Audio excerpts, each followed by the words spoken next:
বাহাদুরপুর গ্রামে হারুন নামে এক চাষি ছিল। তার নিজের জমি ছিল না, সে অন্যের জমিতে চাষ করত। গরিব হলেও হারুন অন্যের উপকার করতে ভালোবাসতো। তার এই সরলতাকে তার সহচাষী বন্ধুরা বোকামি বলে মনে করত। ওহ, আর পারছি না, সেই কখন থেকে খাটছি। আজ বউ আমার জন্য নিজের হাতে লাড্ডু বানিয়ে দিয়েছে, সেগুলো একটু খেয়ে নেই। হারুন যেখানে চাষ করত সেখানে আরো দুজন চাষি ছিল, মামুন ও দুলাল। তাদের কাজ ছিল সব সময় হারুনের পিছে লাগা। মামুন মামুন, দেখেছিস হারুনের কৌটো থেকে কি সুন্দর সুবাস বেরিয়ে আসছে? তাহলে দেরি কেন ভাই, চলো খাবারে ভাগ বসাই।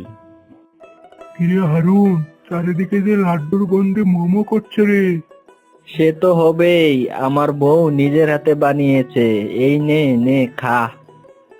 হারুন তাদের খাবার সারতেই তারা হারুনের সব খাবার খেয়ে নিল। আহ, সব খাবার খেয়ে নিলাম, তোর জন্য তো রাখলাম না। এটা কোনো ব্যাপার না, আমি বাড়ি গিয়ে খেয়ে নেব। এখন পানি খেয়েই পেট ভরিয়ে নিচ্ছি। হারুনটা কি বুকারে, তার সব খাবার আমাদেরকে খাইয়ে দিল। আরে ভাই, কাউকে না কাউকে তো বোকা হতে হবেই, নইলে আমাদের পেট চলবে কি করে? ঠিক বলেছিস মামুন, ঠিক বলেছিস। ওরে বিকেল হয়ে গেছে, বাড়ি চল বাড়ি চল। এ কথা বলে মামুন ও দুলাল বাড়িতে চলে যায়। এমন সময় বৃষ্টি শুরু হয়। হারুন ছাতা বের করে হাঁটতে থাকে। রাস্তায় যেতে যেতে একটা কান্নার শব্দ পেয়ে হারুন থামে। এ কি, তুমি এখানে দাঁড়িয়ে কাঁদছো কেন? কি হয়েছে আমাকে খুলে বলো। আমার ছাতাটা মামুন আর দুলাল জোর করে নিয়ে গেছে, আমি বাসায় যেতে পারছি না। ওহো, এই কথা।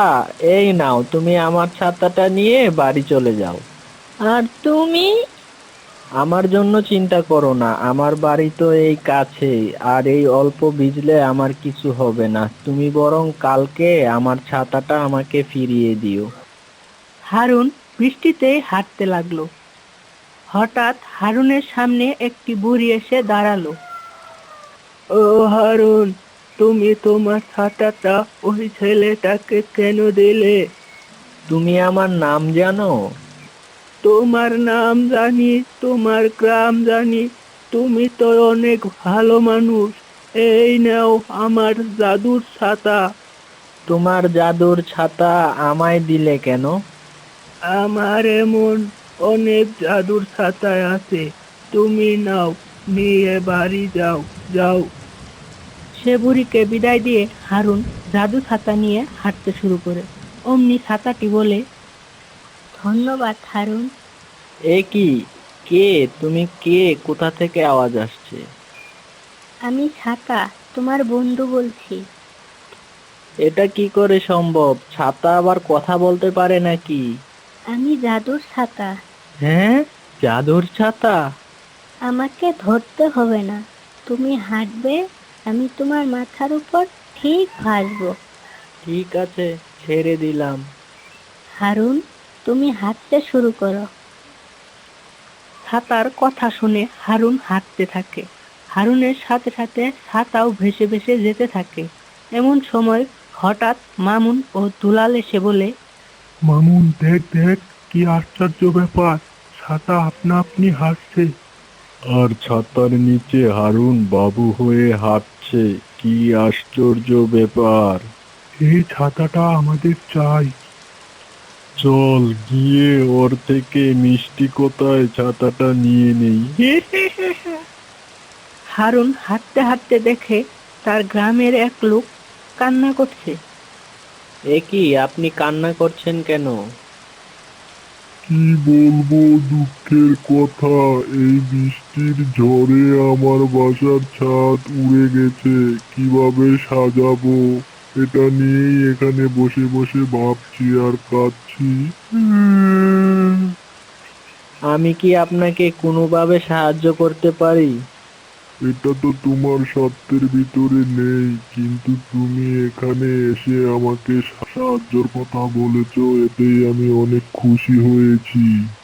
সত্যি যদি আমার ক্ষমতা থাকতো তাহলে আপনার এই ভাঙা বাড়ি সুন্দর হয়ে যেত।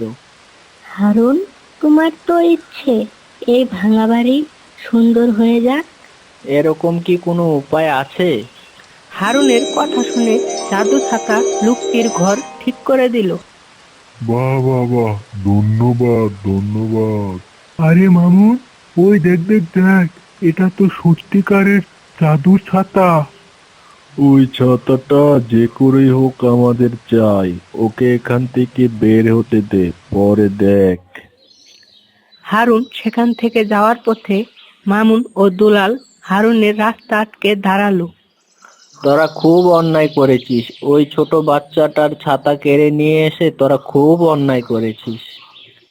তুই ঠিক বলেছিস হারুন, ওই ছোট ছেলেটার কাছ থেকে ছাতা ছিনিয়ে নিয়ে আমরা খুব অন্যায় করেছি। ঠিক আছে ভাই হারুন, তুই তাহলে এই ছাতাটা নিয়ে নে, আমাদেরকে ওই ছাতাটা দিয়ে দে। আরে না না, এটা আমার জাদুর ছাতা, ও আমার বন্ধু হয়, এটাকে আমি দিতে পারবো না। না দিলে যে আমাদের সাথে তোমাকে লড়াই করতে হবে। তোরা তো জানিস আমি লড়াই করি না। এই নে, তোরা এটা নিয়ে যা, যদি ভাগ্যে থাকে তাহলে এটা আবার আমার কাছে ফিরে আসবে।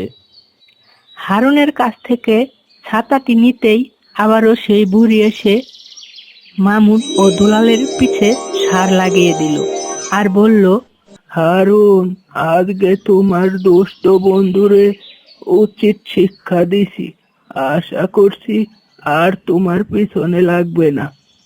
এই কথা বলে বুড়ি অদৃশ্য হয়ে গেল আর হারুনও মহা খুশিতে তার ছাতা নিয়ে বাড়ি চলে গেল।